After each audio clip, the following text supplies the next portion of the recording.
Saturday's deployment serves as a warning to North Korea following its recent long-range missile test.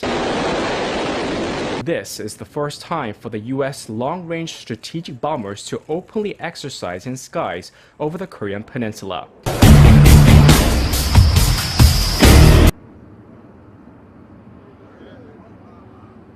The intended message of the mission was clear, though, in a statement released by the commander of U.S. Air Forces in the Pacific saying, quote, "North Korea's actions are a threat to our allies, partners, and homeland.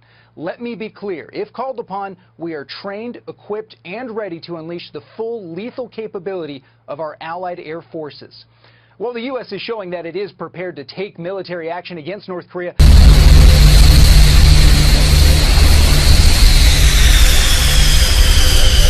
Divert them from this wrong path. Today's mission is the second show of force by the U.S. military since North Korea's missile launch. The Pentagon says this is not a missile it has seen before, and the new intercontinental ballistic missile was fired from a launch pad not used before by North Korea. Ambassador Haley, North Korea tested an intercontinental ballistic missile this week that could potentially strike the state of Alaska.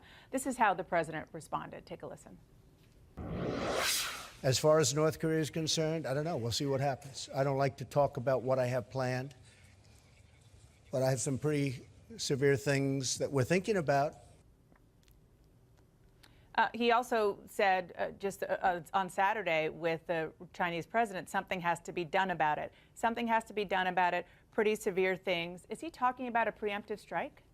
I think that there are a lot of options on the table when it comes to dealing with China, and now the ball's in their court. China has a choice to make. They're either going to go along with us and the rest of the international community and say, yes, we think that what North Korea did was wrong, or they're not. And I think that the president knows what all of his options are. All the options are on the table, as always, with President Trump, and I think that we'll handle it accordingly. But ammunition comes in multiple forms, and I think that we always have to look at what those options are ahead of what the actions are going to be by China. What if the Chinese don't go along with that UN resolution? Then I think there will be a response.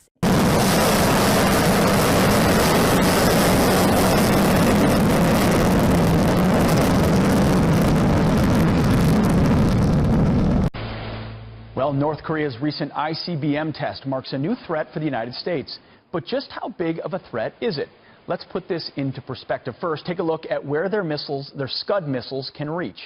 And then their medium-range missiles, which would include the rest of Asia, as you can see. And finally, the possibility of an ICBM capability, you see it reaching into the United States as well into Europe. So is our government actually prepared? Here to weigh in, U.S. Army veteran and president of Impact America, David Bellavia. David, let's walk over here and take a look at this map. So you understand a lot about the threat we face from North Korea. You've served in Iraq as well, but you run an organization called Impact America. First of all, talk about these concentric circles and maybe what defenses we might actually have against it. Well, anything that's short range to intermediate, the number one defense that we have are these destroyers. These are counter-battery destroyers. They are the Burke class of destroyer. USS Cole. Navy vessels. Navy vessels. USS Cole is the Fitzgerald that just got in that accident. That is part of that class. These guys are knocking out the three-stage warhead, and they're going to knock it out post-boost and as it's entering the atmosphere. As it's coming back down. As it's coming back down. And it's going to, and now the THAAD that we talk so much about. That's the second system, a THAAD system. And that's what's on the ground in South Korea. That is only for the terminal phase. When it's coming in. So that's going to be the third phase. But when you look at what we're looking at here. When you look at ICBMs and you look at this red line. Well, that's pretty telling, isn't it? I mean, that's the majority of the modern Western world right there. Now, there's two problems with ICBMs. When they land, they cause a lot of problems. The other thing is when they detonate in the air, they could totally kill our electric grid.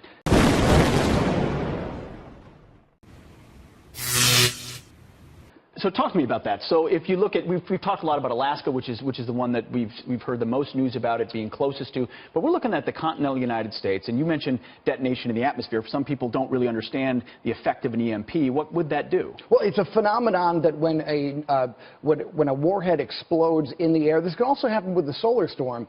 What happens is that massive explosion, literally anything digital, anything electric, is fried. Now we have the technology, we have the ability to protect protect ourselves at the homeland.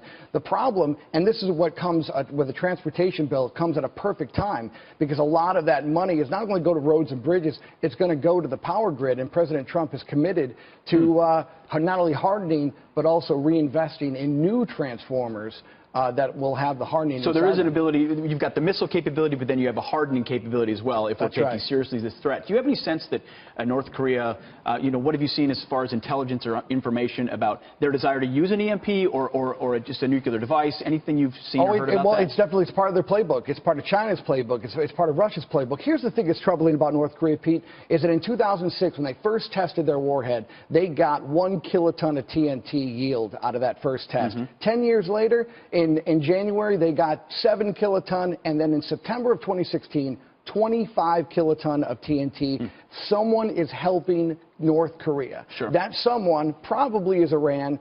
I think the biggest thing that came out of the G20 summit isn't what you heard from Secretary Tillerson or even the President of the United States. It was Secretary of Treasury, Steve Mnuchin, who said, look, we're going after second-tier folks. And that's what put pressure on Iran, and that's what will put pressure on North Korea. In 10 seconds, do we need to act now to prevent, or do we need to shoot down their next missile? What's the next move? I trust our military. I trust this president for letting the military do their job. They're not going to advertise what they're going to do beforehand. But, Pete, this is an existential threat to this nation. That's why it's so important. Hopefully, with the Chinese president, it was brought up in a serious way as well. I'm sure it was. David Bellavia, Impact America. Thanks a lot. Thank you. This bird is seriously dangerous, but beautiful.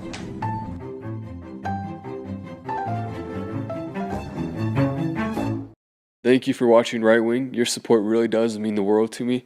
I hope you have an amazing rest of the day, and I will see you tomorrow.